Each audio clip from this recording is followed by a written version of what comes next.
Good evening friends. Mind is mental health tips.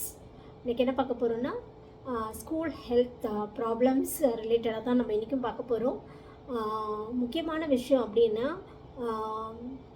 பாடி டிஸ்மார்ஃபிக் அப்படிங்கிறத பற்றி பேசலாம். ஸோ வீடியோக்குள்ளே போகிறதுக்கு முன்னாடி வீடியோ லைக் பண்ணுங்கள், ஷேர் பண்ணுங்கள், சப்ஸ்கிரைப் பண்ணுங்கள், மறக்காமல் பெல் ஐக்கானை கிளிக் பண்ணுங்கள். அப்போ தான் நான் போடுற வீடியோ உங்களுக்கு உடனுக்குடன் கிடைக்கும். வாங்க வீடியோக்குள்ளே போகலாம். பாடி டிஸ்மார்ஃபிக் அப்படின்னா என்ன புரிஞ்சுக்கணும் அப்படின்னா, மார்ஃபாலஜி ஒரு ஒரு ஒரு ஃபேஷியல் இதுவோ இல்லை ஒரு பாடியோடைய இதுவோ வந்துட்டு அவங்களுக்கு அந்த ஸ்ட்ரக்சர் ஃபீச்சர்ஸ் அதெல்லாம் வந்துட்டு அவங்களுக்கு வந்து வித்தியாசமாக தோன்றுறது. சரிங்களா? நம்ம வந்து அழகாக இல்லை, நமக்கு ஏதோ வந்து ஒரு ஒரு ஒரு வித்தியாசமாக இருக்கோம் நம்ம அப்படிங்கிறது. இன்னும் நல்லா விளக்கமாக சொல்லணுன்னா பாடி டிஸ்மார்ஃபிக் அப்படிங்கிறத நம்ம கேஸ் ஃபைண்டிங்ஸ்லலாம் பார்த்தீங்கன்னு வச்சுக்கோங்களேன். ஒரு கிளைண்ட்டை கூட நம்ம பார்க்கலாம். எப்படின்னா, ஒரு சின்ன பையன், அடாலசன்ட் ஏஜ் தான், ஸ்கூல் படிச்சுட்டு இருக்க பையன். அவனை வந்து ஃப்ரெண்ட்ஸ் சும்மா பார்க்குறச்ச வந்து அவனுக்கு அந்த அந்த மவுத் அந்த ஜா வந்து எப்படி இருக்குன்னா ப்ரொட்ரூட் ஆகிருக்கும். பார்க்க வந்து கொஞ்சம் வாய் வந்து அந்த மீன்ஸ் ஒரு அனிமல்ஸ் ப்ரொட்ரூஷன் இருக்கும் இல்லைங்களா, வாய் அந்த மாதிரி பார்க்க வந்து ஒரு டிஃப்ரெண்ட்டான ஃபீச்சராக இருக்குது. அப்போ இந்த பையனுக்கு வந்து அது ஒரு ரொம்ப ஃபீலிங்காக இருந்திருக்கு அவனுக்கு. அது தெரியாமல் ஃப்ரெண்ட்ஸ் எல்லாம் என்ன பண்ணிட்டாங்க அப்படின்னு சொன்னால், அவனை பார்க்குறச்சே வந்துட்டு உன்னை பார்த்தா ஒரு குரங்கு பார்க்குற மாதிரி இருக்குது அப்படின்னு சொல்லி கிண்டல் அடிக்க ஆரம்பிச்சிருக்காங்க. ஆனால் இந்த கிண்டல் கேலு வந்து அந்த என்ஜாய்மெண்ட்டுக்காக இருக்குது அப்படிங்கிறத மீறி அந்த பர்டிகுலர் ஸ்டூடெண்ட் அந்த பையனுக்கு வந்து எப்படி ஆயிடுச்சு அப்படின்னு சொன்னால், ஹி ஸ்டார்டட் ஃபீலிங் ஒரு மாதிரி கில்ட்டாக, ஒரு அவனுக்கு வந்து அந்த அதுலேருந்து வெளியே மீள முடியாத ஒரு மன அழுத்தத்தை வந்து அதிகமாக கொடுத்தது. அந்த அழுத்தம் எப்படி ஆயிடுச்சுன்னா, ஒரு மென்டல் டிஸார்டர் வர அளவுக்கு, ட்ரீட்மெண்ட்டுக்கு வர அளவுக்கு வந்துட்டு he went for depression and wanted to die.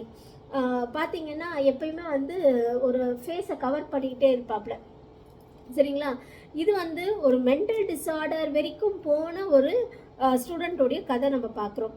இதே மாதிரி இட் இஸ் நாட் ஒன்லி அந்த என் ரிசல்ட்டு மென்டல் டிஸார்டர் வரணும்னு கிடையாது. பட் மேஜராகவே வந்துட்டு பார்த்தீங்கன்னா, because there is a change.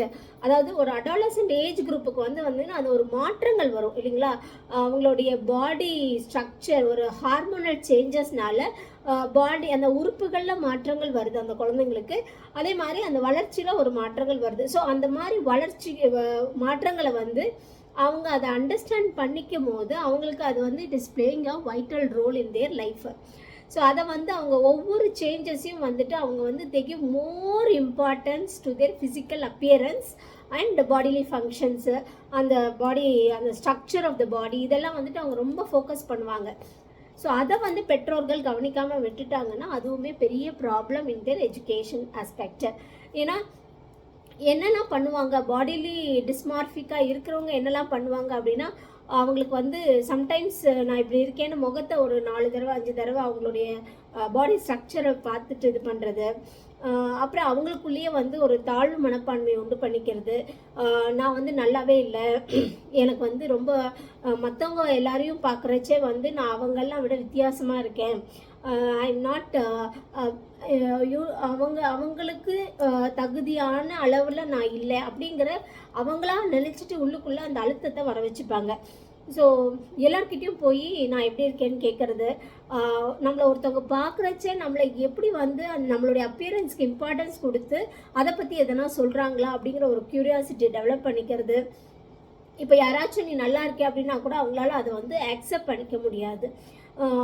நீ சும்மா சொல்கிற அப்படிங்கிற பேசிக்கான விஷயங்கள்லாம் நம்ம பார்க்கலாம். இது வந்து எனக்கும் ஒரு நாள் நடக்கக்கூடிய விஷயங்களாக இருக்காது. அவங்கக்கிட்ட தொடர்ச்சியாக இந்த மாதிரி அதை பற்றியே யோசிக்கக்கூடிய விஷயங்கள் நடந்துட்டு இருக்கும். இப்போ பெற்றோர்கள் நம்ம என்ன நினச்சிட்டு இருக்கோம் அப்படின்னா, பிள்ளைக்கு ஸ்கூலுக்கு அனுப்புகிறோம், அவங்க பாடம் படிக்கிறாங்க அப்படின்னு. ஆனால் இந்த மாதிரி சின்ன சின்ன விஷயங்கள் கூட அஃப்கோர்ஸ் அவங்களுடைய எஜுகேஷன் ப்ராசஸில் மிகப்பெரிய ஒரு பின்னடைவை காட்டுது அப்படிங்கிறத நம்ம புரிஞ்சுக்கணும். அப்போ இதெல்லாம் வெளியே வரணும் அப்படின்னு சொன்னால், இந்த மாதிரி இஷ்யூஸ் எல்லாம் ஐடென்டிஃபை பண்ணணும் அப்படின்னு சொன்னால், direct communication with the children பேரண்ட்ஸ்க்கு கண்டிப்பாக இருக்கணுங்க. எந்த ஒரு மாற்றத்தையும் வந்து அவங்களுக்கு வந்து புரிய வைக்கணும். அவங்கக்கிட்ட வந்து நம்ம பேசணும். அவங்க எது ரிலேட்டடாக அவங்களுக்கு ஒரு ஒரு ஒரு ஒரு விஷயம் அவங்களுக்கு எது வந்து ஹர்ட் பண்ணுது அப்படிங்கிறத கண்டிப்பாக நம்ம தெரிஞ்சுக்கணும். நம்மளால் முடிஞ்ச அளவுக்கு அவங்களுக்கு என்ன பண்ணினா அவங்க அதுலேருந்து வெளில வருவாங்கன்றத நம்ம அதை யூகிச்சு அதை பண்ணணும்.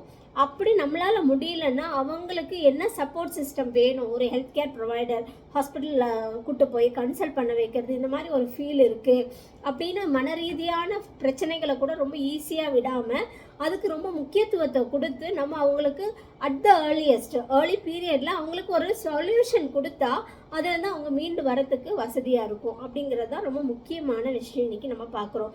ஏன்னா மேஜரான விஷயங்கள் பார்த்திங்கன்னா அவங்க சின்ன வயசில் கூட அவங்களுக்கு வந்து அவ்வளோ முக்கியத்துவம் வராது.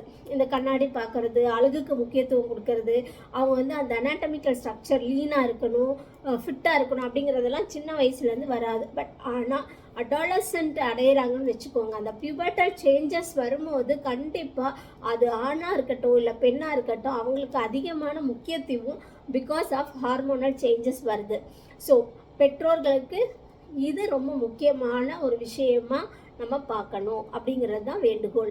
ஸோ நீங்கள் அவங்க பிரச்சனைன்னு ஒரு விஷயத்தில் இருக்காங்க அப்படின்னா அது எதுக்காக இருக்காங்கன்றத நம்ம தெரிஞ்சுக்கிட்டோம்னா, ஏன்னா இது ரொம்ப ஈஸியான விஷயம் இல்லைங்க. நிறைய பேர் என்ன ஆயிடுறாங்கன்னா அவங்களுடைய செல்ஃப் அப்பியரன்ஸ் அதுக்கு வந்து ரொம்ப வெயிட்டேஜ் கொடுத்து sometimes they have the suicidal ideation also, அந்த தற்கொலை கூட தள்ளப்படுறாங்க அப்படிங்கிறத நம்ம சொல்கிறோம். ஸோ அவங்களுக்கு வந்து நம்மளுடைய அந்த ஒரு ஃபேண்டசி ஆகிடுது. அவங்களுக்கு அந்த ஹார்மோனல் சேஞ்சஸ் எப்படி ஆகிடுதுன்னா ஃபேண்டசி ஆகிடுது. அவங்க வந்து தே ஸ்டார்டட் கம்பேரிங் தெம்செல்வ்ஸை, தன்னை வந்து ஒரு ஹீரோயின் கூடவோ இல்லை ஹீரோ கூடவோ கம்பேர் பண்ணிவிட்டு அவங்கள தன்னை ப்ரொஜெக்ட் பண்ணணும் அப்படின்னு நினைக்கக்கூடிய வயசாகிடுது. ஸோ அந்த ஏஜ் குரூப் அப்படி இருக்காங்க. ஸோ அந்த மாதிரி இருக்கிறதுனால நம்ம இந்த ஏர்லி த பெஸ்ட் அப்படின்றதுனால நம்ம ஏர்லியராக நம்ம அதை ஐடென்டிஃபை பண்ணுறதுக்கு கண்டிப்பாக பெற்றோர்கள் நீங்கள் கண்டிப்பாக அதை பற்றி என்னங்கிறத நம்ம பேசணும், அவங்களுக்கு தெரியப்படுத்தணும். அவங்களுக்கு இந்த மாதிரிலாம் இருக்கும், நீங்கள் இதுலேருந்தெல்லாம் வெளியே வரணும் அப்படிங்கிற சப்போர்ட் சிஸ்டம் கண்டிப்பாக கொடுக்கணும்.